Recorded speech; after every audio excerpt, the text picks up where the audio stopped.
Oke, assalamualaikum warahmatullahi wabarakatuh. Baik teman-teman sekalian, kembali lagi di BS Math Channel.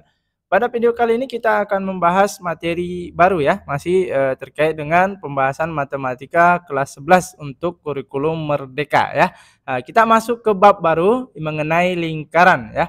Nah, pada video kali ini kita akan membahas dulu mengenai lingkaran dan busur lingkaran ya. Jadi yang pertama kita akan bahas dulu lingkaran nih ya. Mungkin teman-teman sudah tahu tuh apa sih itu lingkaran ya. Jadi lingkaran adalah tempat kedudukan ya, titik-titik pada bidang datar yang berjarak sama terhadap satu titik tetap. Nah, di sini ada keterangan ya. Katanya ada kedudukan titik-titik pada bidang datar yang berjarak sama terhadap satu titik tetap. Nah, titik tetapnya tersebut biasa dinamakan titik pusat, biasa disimbolkan P ya, pusat gitu. Sehingga ini menjadi nama lingkaran ya. Misalnya lingkaran dengan pusat P, maka biasa disebutkan lingkaran P gitu ya. Kemudian apalagi jarak yang sama ya, jarak yang sama tersebut dinamakan jari-jari ya, atau biasa disimbolkan dengan R ya. Nah, itu pengertian dari lingkaran.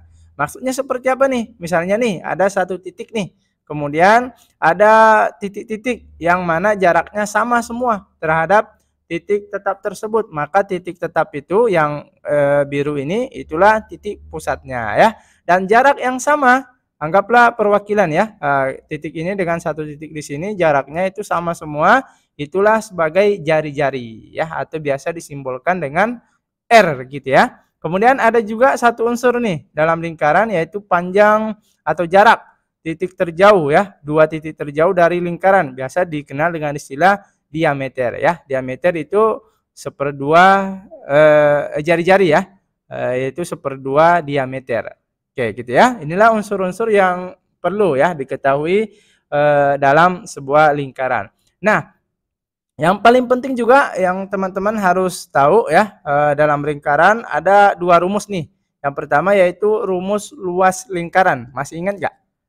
Luas lingkaran yaitu daerah yang ada dalam garis ini ya. Nah, itu luas lingkaran namanya. Rumusnya PR pangkat 2 ya, jika diketahui jari-jarinya.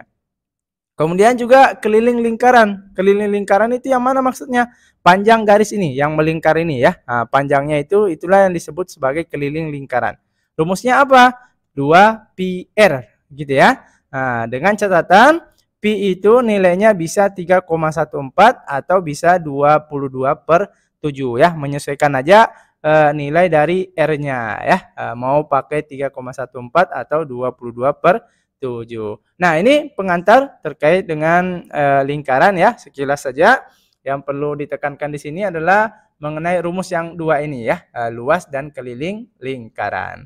Oke ya, jelas mungkin itu terkait dengan lingkaran. Nah, kita masuk ke pembahasan yang kedua mengenai busur lingkaran. Nah, busur itu apa sih? Jadi busur itu adalah himpunan titik-titik yang berupa kurva lengkung ya. Nah, melengkung berarti baik terbuka ataupun tertutup. Jadi kurva lengkung dan berimpit dengan lingkaran. Itulah busur. Nah, seperti apa itu maksudnya? Misal nih, titik A dan B terletak pada lingkaran P, maka busur AB dapat digambarkan sebagai berikut.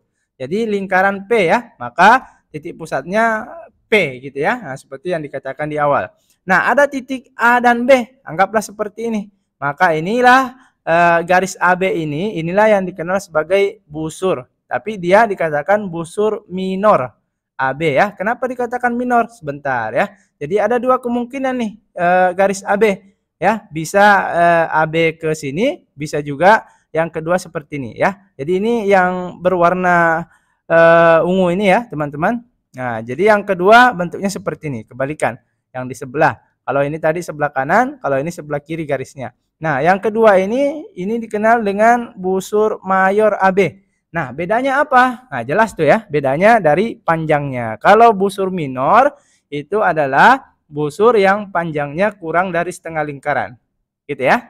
Nah, kemudian busur mayor yaitu busur yang panjangnya lebih dari setengah lingkaran. Jadi busur itu ada dua kemungkinan. Apakah dia minor yang panjangnya kurang dari setengah lingkaran, dan bisa saja dia busur mayor ya, yang panjangnya lebih dari setengah lingkaran.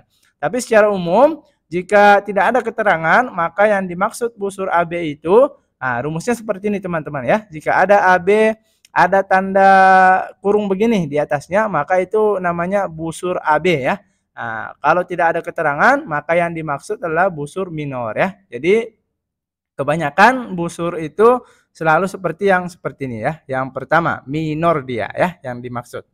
Ya, jelas? Itulah yang dimaksud dengan busur lingkaran ya. Ada dua tadi ya, minor dan mayor. Simbolnya apa? Ada tanda kurung di atasnya ya. Berarti dia busur AB. Ya, jelas? Kemudian setelah tahu apa itu busur, maka kita masuk ke materi selanjutnya. Mengukur panjang busur. Nah, jika diketahui lingkaran seperti berikut. Nah, ini sudah masuk pembahasan teman-teman ya. Jadi, ada lingkaran bentuknya seperti ini ya. Ada titik pusatnya, ada busur AB-nya, ada jari-jari, dan ada titik pusatnya. Nah, kita jelaskan dulu secara detail. Jadi, keterangan gambar di atas, di situ ada titik P. Nah, titik P itu namanya titik pusat ya. Ini harus dibedakan. Titik pusat dan alfa ya. Alfa itu apa? Alfa itu besaran titik pusat ya, besaran sudut pusatnya ya. Kalau P hanya titiknya, kalau alfanya itu besaran sudutnya ya. Sudut yang terbentuk antara APB gitu ya. Kemudian AB. Nah, AB tadi apa? AB itu busur lingkaran ya. Nah, kalau tidak ada keterangan berarti dia busur minornya ya. Jadi yang sebelah kanan ini ya, sesuai dengan garis yang ada di sini ya. Oke, kemudian ada garis AP ya, AP dan BP. Nah, itu kan sama panjangnya ya. Nah, AP tadi sebagai jari-jari, maka PB juga sebagai jari-jari ya. Jadi ini unsur-unsur yang perlu kita ketahui dalam sebuah lingkaran. Nah, setelah tahu unsur-unsurnya, maka barulah kita bisa mencari nih bagaimana sih cara mengukur panjang suatu busur ya pada lingkaran. Nah, kita perhatikan karena yang mau dicari adalah panjang busur, dalam hal ini busur AB ini ya, yang AB ini. Karena busur AB ini adalah bagian dari apa? Keliling lingkaran ya, maka kita pakai rumus perbandingan nih. Maka panjang busur itu adalah bagian dari keliling lingkaran. Jadi kita pakai perbandingan. Kemudian apalagi yang diketahui? Di situ diketahui sudut pusat gitu ya. Jadi sama dengan sudut pusat, besar sudut pusat, yaitu pusat A, alfa ya. Nah, besar sudut pusat itu hanya sebagian ya. Yang sudut pusatnya kan hanya ini, sudutnya APB gitu ya. Nah, ini adalah sebagian dari sudut lingkaran secara keseluruhan ya. Nah, secara keseluruhan berarti kita tulis saja sudut lingkaran.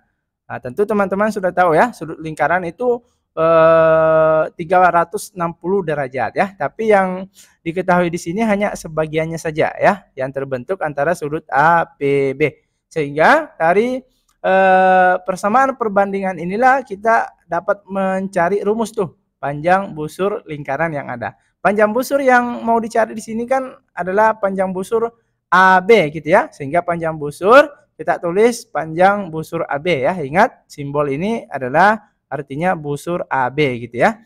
Busur minor. Berbanding dengan keliling lingkaran. Nah, ini dipakai sudah rumus lingkarannya tadi ya. Berarti teman-teman memang harus kuasai itu. Rumus luas dan keliling lingkaran. Nah, yang dipakai di sini keliling. Berarti keliling tadi apa rumusnya? 2πr. Gitu ya, sama dengan besar sudut pusat. Sudut pusat tadi yang mana? Yaitu alfa ya, yang di sini. Berarti di sini sudut pusatnya kita ganti dengan alfa berbanding dengan sudut lingkaran. Nah, sudut lingkaran secara penuh yaitu 360 derajat. Sehingga dari sini kita buat kesimpulan, panjang busur AB berarti yang mau dicarikan AB. Di sini masih ada 2πr. Maka 2πr ini kita pindah ke ruas kanan. Di sini membagi, maka kalau pindah ruas dia mengali. Artinya A/360 dikali dengan 2πr. Nah, inilah rumus mencari panjang busur minor AB ya, yaitu besar sudut pusat dibagi 360 derajat ya, sudut lingkaran, dikali keliling lingkaran, yaitu 2 pi R. Gitu ya. Jelas ya untuk rumus panjang busur. Nah, setelah mengetahui